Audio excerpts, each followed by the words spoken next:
Hello, friends. I'm sitting here waiting for something I know that is about to come and will hit the op-ed pages any day now. I'll tell you what that is in just a minute. Welcome to the Case for Life program. We're delighted to have you with us. I want to remind you of two things. First of all, I want to remind you that our primary sponsor, Life Training Institute, is a resource you want to be aware of if you'd like to have one of our speakers address one of your events, a school, a training seminar, a conference. We've got people there knowledgeable on this issue.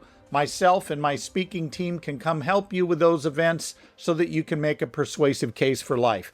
And secondly, I want to remind you, and you'll see why this is so important after today's episode, I want to remind you that we have a course up that you can take called Pro-Life 101. In just 7 days, you can be a master of the pro-life view and know how to communicate it effectively and persuasively. You can see our websites for more information on this. Okay, it's all over the news. You've heard it. There are riots going on in Los Angeles, New York, Dallas, Austin, Texas, over ICE agents arresting illegal immigrants. Now, I'm not really going to get into a debate here about whether that's morally permissible or not. I'll just tell you up front, my own view it is. The nation has a right to enforce its laws, to close its border. Immigrating to the U.S. is not a right. It is a privilege, and it depends on the American people as expressed through their elected officials to decide who and who can't come to this country legally. So I really don't want to have a big debate about that today. I want to draw your attention to something else. Count your words on this. You won't need many of them to say that it's only a matter of time before you're going to see headlines that read like the following. You can't be pro-life if you don't support the protesting immigrants. Or you can't be pro-life if you want the border closed. Now, if you think I'm kidding, I just did a quick search before the show started and came up with a bunch of headlines here that are currently online about pro-lifers being inconsistent. One says, hey, you cannot be pro-life if you don't support programs for immigrants, by which they mean illegal immigrants. If you oppose government assistance for families with children, you're said not to be pro-life. You're said not to be pro-life if you support gun ownership. The other headline here says you can't be pro-life if you opposed COVID policies aimed at shutting down the economy, that lives are more important than economic value, and therefore, if you're really pro-life, you would support locking down the economy. Now, I want you to notice something. You may notice I've put 2 or 3 asterisks here. Each of these articles was written by Christians who claim to have a biblical worldview, and they are lecturing pro-lifers on what it means to be pro-life. And I know it's just a matter of time, just looking at the news feed today, the riots are all over the place. That's all you read about is the riots and what's going on with them and how bad it is that we've sent Marines in. And I know what the articles will be. They will be, if you support sending in the National Guard, you support Marines to keep order in the city, you're somehow not pro-life. Because if you were really pro-life, you would want all humans to flourish because Jesus cared about all people who were marginalized, not just a few, those in the womb. He cared about all of them. So if you're going to be consistently pro-life, you have to support an open border. You have to support letting these rioters have their way in the city, or you're not really pro-life. Now, I say this to you because there is a concerted effort. It's intentional by people outside of the pro-life movement and sadly, a few within our own ranks who are trying very hard to redefine what pro-life objectives look like.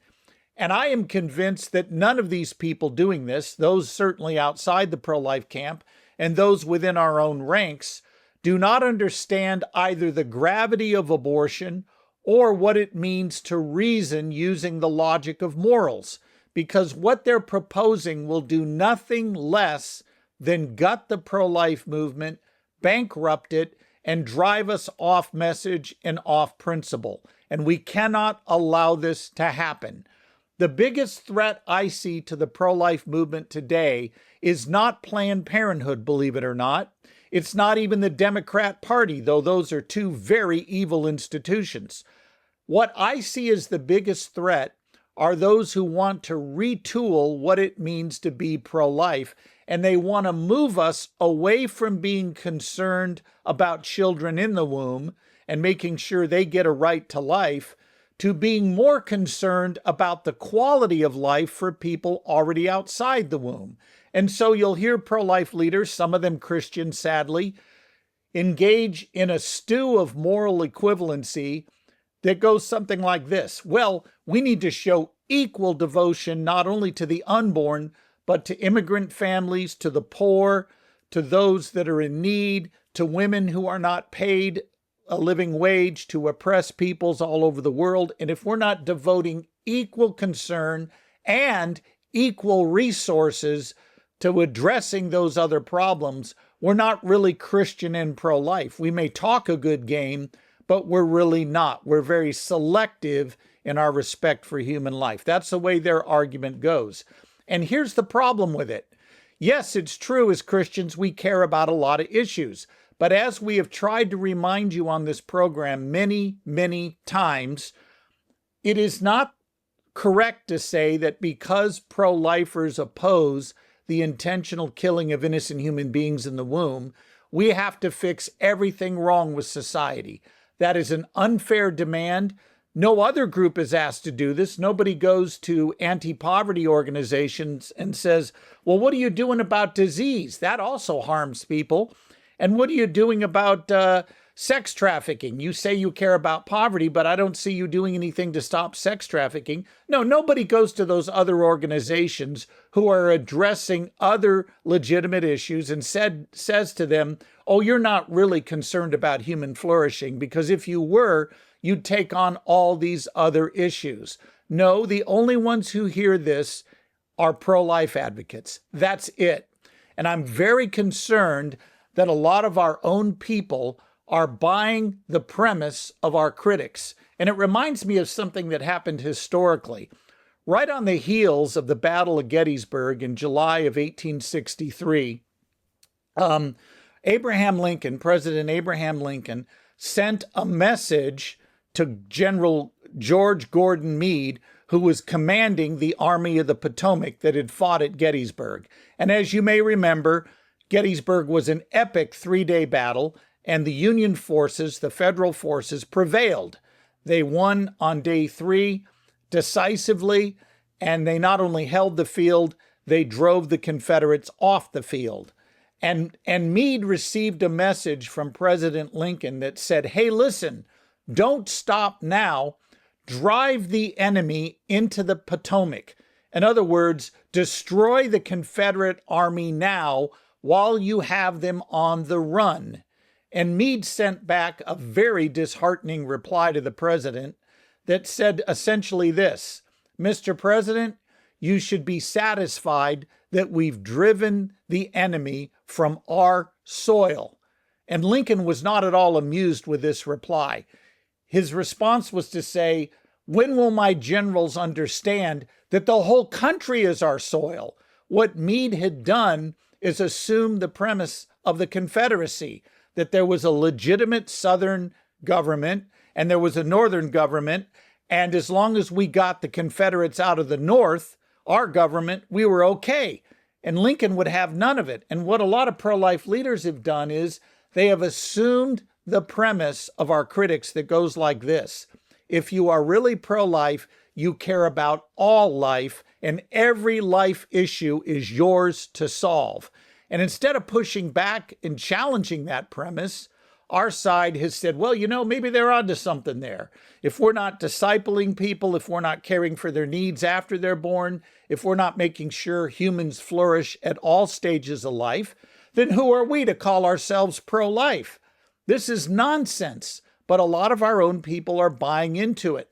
Now, I want you to think about something for a moment.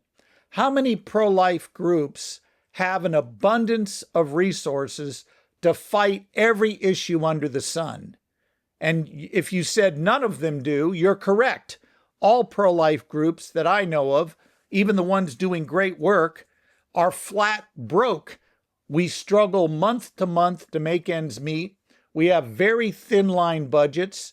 And if we were responsible to take on other issues that other groups with greater funding and more activists are better suited to take on, we would end up bankrupting ourselves and spreading ourselves so thin we'd be effective nowhere. It's what Frederick the Great once said, "He who fights everywhere fights nowhere." But that seems to be what not only our critics are saying we need to do, but many in Christian circles are saying, that because you're pro-life, you have to be involved in all extensions of human life, not just care for the unborn. And I want to say as clearly as I can, this is the most dangerous threat to the attempt to save unborn lives that I've seen in my lifetime, and we must resist it. And to give you an idea of how insidious this can be, one of the leading pregnancy resource centers organizations, a good group, by the way, that has a network of pregnancy care centers throughout the U.S. They minister to women in need. They minister to those who have a pregnancy they weren't counting on and who worry about how they're going to take care of the child. And this group does a wonderful job of meeting their needs, and I applaud them for that. I can salute that. But the leader of that organization is pushing a concept called pro-abundant life that I'll summarize for you this way. We should shift. Now, by the way, when he says we, he does not mean pregnancy centers only.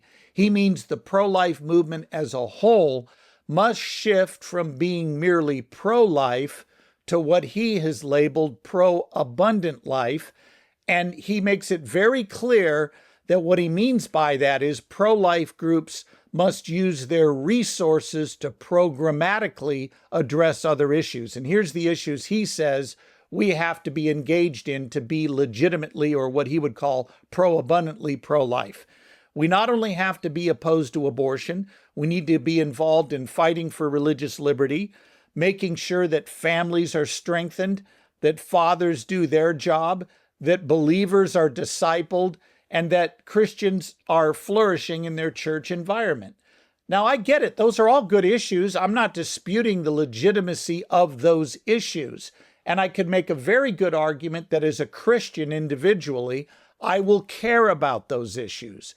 But that's ridiculous to say that pro-life groups like mine and others must programmatically use their resources to invest in those other causes. I mean, what does that look like in the real world? I mean, I love it how people enjoy sitting around in their offices and thinking up all these abstract theories that have no chance of working in the real world. So let's just test this with a real world test. So what does it mean then? If I'm to be pro-abundant life, I spend Monday fighting abortion. Tuesday, I got to focus on discipleship. Wednesday, I got to focus on helping build strong families. And Thursday, I work to make sure fathers are doing their job. And then on Friday, I work to ensure religious liberty. I mean, this is absurd. And yet this is what's being peddled to pro-lifers. And it's high time we look these critics in the eye and say, no, we're not going to do what you're asking us. You are trying to give us a back-breaking job description that not even Superman can fulfill. So we should look our critics in the eye and ask two questions. For the secular critic that is not at all concerned about saving unborn lives, we should look them in the eye and say, okay, why does it follow, or how does it follow that because I oppose the intentional killing of an innocent human being, I have to fix everything wrong with society? And then there's a second question you should follow up with, and it goes like this. Tell me, if I do everything you imagine me doing, I take on poverty, I take on helping immigrants, even illegal ones, I care for refugees, I support women getting higher pay in the workplace, I do everything on your laundry list you said I must do. Will you now join me in opposing abortion? And you can bet your last dollar 100% of the time the answer will be an emphatic no. And the comeback will be women have a right to an abortion that's fundamental, and I will never back off that right. Okay, if that's your true position, that there should be no restriction on abortion whatsoever, because after all, if a right is fundamental, you can't infringe upon it at all. If that's your view, why don't you argue for that instead of bringing up all these other issues that have nothing to do with what your true position really is? In other words, call their bluff. Now, what I would say to the Christians listening to this, I appreciate your good heart if you want to care for other issues beside just, are the unborn given a right to life? I can applaud your virtue, but you are not in a position to tell the pro-life movement that already has scarce resources that they have to take on all these other issues. As my good colleague Mark Newman points out, pro-life groups that are trying to save children from a culture hell-bent on butchering them do not need additional causes. They need additional support. And by the way, I hope you're supporting them. I hope you are supporting your local pregnancy center. I hope you are supporting local and national pro-life efforts. Those groups are budget strapped and they need all the help they can get, and your help is vitally needed. So I hope you're doing that. We don't need additional causes. We need additional support. So this is something we need to push back on, and I'm hoping that the tide is beginning to turn on this. A few years ago, in the wake of the George Floyd incident and the whole COVID outbreak, there was a lot of pressure on pro-life groups to prove their credentials by endorsing Black Lives Matter, which, by the way, is an evil Marxist organization that does not even have close to a biblical worldview on human flourishing. And we now know that. The evidence for that is clear. We were told that if we were not involved in calling out racism and embracing critical theory, which impugns guilt to people solely on the basis of their skin color, that if we did not embrace wokeness or critical theory, we were somehow not being truly Christian and pro-life. And that was all over the place on social media. People were being pressured to put the black fist in the air as their identity pick on social media. We were being told, on one hand, you do you, and on the other hand, if you don't support these racial demonstrations, you're somehow not really Christian and probably not pro-life either. I think that nonsense has largely abated, but I'm concerned about those in our own movement that want to push us off task, off mission. So what should pro-lifers be doing? Let me give you 4 things we should be doing. Number 1, we should be working to limit the evil of abortion politically as much as we can, given current cultural realities. That means we're going to support bills that reduce the evil of abortion and protect as many unborn humans as possible. We're going to be politically involved. And if you don't think as a Christian getting politically involved on an issue where 1 million unborn humans a year are being intentionally butchered, then I don't know what issue is going to awaken you if 1 million deaths a year doesn't do it. But it should awaken you. Let me ask you this. Imagine you were a slave in 1860 on a slave ship outside Charleston Harbor, and you were there waiting to be brought on to land where you would be sold, separated from your family, never to see them again, and you would be bought and whipped and sent off to a plantation for hard labor. If you were a Christian black slave in 1860, I think you'd be praying very hard that your fellow Christians, your brothers and sisters in the faith, would work politically to do something about your condition. Why should we think it's any different with the unborn? We must advocate for them. So that's the first thing we're going to do. Second thing we're going to do, we are going to support our pregnancy care centers with our time and our money. We're going to get behind those centers, protect them legally from states that want to drive them out of business, and we're going to want to make sure that they have the resources they need to minister to women and children who are involved in an unplanned pregnancy. So advocate politically, support our pregnancy centers. Then a third thing we need to do is present a compelling case for life. Make a very straightforward case that it's wrong to intentionally kill innocent human beings. Abortion does that, therefore it's wrong. And then defend that case with science and philosophy, arguing scientifically that from the earliest stages of development, the unborn are distinct, living and whole human beings, and arguing philosophically that there's no essential difference between you, the embryo, and you, the adult, that justifies killing you at that earlier stage of development. A very straightforward case that we can communicate in a minute or less. And then a fourth thing we need to do is make sure that our churches are engaged on this issue by showing them their responsibility to minister to those wounded by abortion. Our churches are filled with men and women who've been party to an abortion, who are carrying guilt, and they need to find the resolution to that through the gospel of Jesus Christ. So if we're doing those four things, we're right over the target of where we need to be. We're going to take a very short break. When we come back, I want to talk to you very briefly about how cognitive dissonance can help us explain our pro-life view. I'll see you on the other side. Hello, friends. You may not have time to read a full-length treatment of abortion like I've done in this book, The Case for Life, the second edition, but you may have time to take what amounts to 7 sessions, a week's worth of study if you want to do it day by day, to learn how to defend your pro-life views persuasively. We have a basic course that will help you do just that. You will learn how to make a formal case for the pro-life position. You will learn how to defend it with science and philosophy. Even with non-Christians, you can make a case for the pro-life view.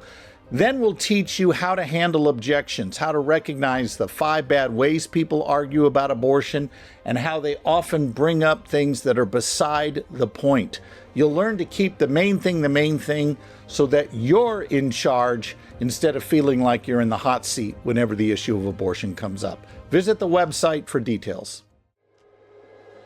Hello, friends. Welcome back. I got an excellent question last week at a Worldview conference I was speaking at, and it went like this. Is it okay to bring up fetal homicide laws in defense of our pro-life view? And the answer is yes, and here's what the questioner was getting at. In most of the states in this country, if you kill a fetus before birth, you get charged with homicide. The only exception, of course, is abortion. For example, let's say that you are driving intoxicated and you hit a car of a woman who's pregnant and you kill her fetus.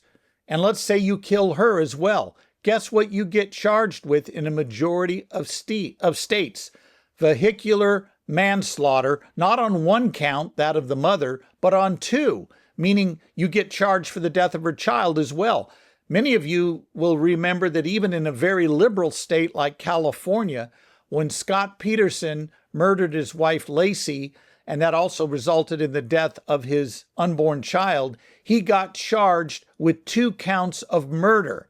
Not just homicide, murder. In a blue state like California, he got charged for Lacey's death and the unborn child's death that they had picked out a name, I believe it was Connor. So he got charged for Connor's death and Lacey's in a blue state. And you're scratching your head going, wow, this is really weird. I mean, I can make it even more weird for you. Imagine a woman is driving to an abortion clinic to have an abortion. And en route, she has an accident with the doctor that is going to perform that abortion. Let's say he runs a red light and plows into her car and kills her fetus. Guess what he gets charged with in a majority of states? Yeah, vehicular manslaughter. Now, if the woman had made it to the abortion clinic a few minutes later, unharmed, he could have killed that child with no penalty at all. And people scratch their heads at this and go, wait a minute, that makes no sense. How does that make any sense at all? How does the nature of the child change based on simply that the doctor was going to kill it intentionally versus it got hit accidentally on the way there? And the answer is there's no impact on the nature of the child. That was a human being in both cases. But what people want to do is bifurcate here and they kind of just section off their minds and say, hey, yeah, really bad if you hurt a woman who's pregnant accidentally and harm her wanted child. That's really, really bad, and we'll even put you in prison for that. But if you want to abort your child, no big deal, as if somehow you wanting the kid transforms its essential nature. I mean, imagine 2 women standing side by side. Woman A does not want her child. She views it as a hindrance, an invasion of her life. And in fact, she thinks it's a disease, and she is out to get an abortion. Woman B is pregnant at exactly the same point that woman A is. They both, let's just make up a number, they're both 24 weeks pregnant, but she wants her child. In fact, she's already picked out a name for him. Does it follow that woman's A's child is not really a human being? The only one that's human is Mother B over here? I mean, that's the absurdity of this. This is what we call cognitive dissonance, and it's a very effective way to show the absurdity of the so-called pro-choice position. Why was it not okay for Scott Peterson to kill his unborn child, but if Lacey had wanted to do it, if she had wanted to kill their child, that would have been perfectly fine if she had had an abortion? Why does he get charged with murder, but if she had wanted to go to an abortion clinic and get an abortion, even without his consent, it would have been legally permitted and, by the way, funded with taxpayer dollars in many states. So this is the kind of stuff we should point out to a public that kind of wants to, on one hand, say they don't like abortion, but on another hand, they want it to remain legal. These are the absurd conclusions that they end up having to embrace. Use cognitive dissonance. It's very effective. I think it's a way to help reawaken people's moral intuitions. That and using visuals of abortion to show what it really is. When you use cognitive dissonance, you bypass people's normal excuse filter, and it forces them to look at the issue at a more basic level. So I do commend that method to you, using cognitive dissonance in that regard. And some of you have maybe thought of other ways that cognitive dissonance plays a role in the abortion debate, and we'll talk about those on another episode. But I think the fetal homicide laws is the strongest one, where we can point out that, hey, you'll get charged with homicide if you harm a child, but if you go to the clinic and actually intentionally kill him, no problem. Well, that's just absurd thinking, and yet a lot of people have somehow bifurcated their moral compass on this, and they think the one is terrible and the other is okay. I want to say one more thing about the violence in LA before we go further. Again, my point on this episode was not really to talk about immigration per se. It was simply to point out that you need to be very alert of people trying to rewrite your pro-life job description. And one of the reasons why we've put this course together called Pro-Life 101 is to help you keep the main thing the main thing. The abortion debate always begins with the question, what is the unborn? Can we kill the unborn? The answer is yes, if. If what? If the unborn are not human. But our critics need to present an argument to show they're not human, not merely assume it or assert it without evidence. Thanks for joining us today. I look forward to seeing you on our next show.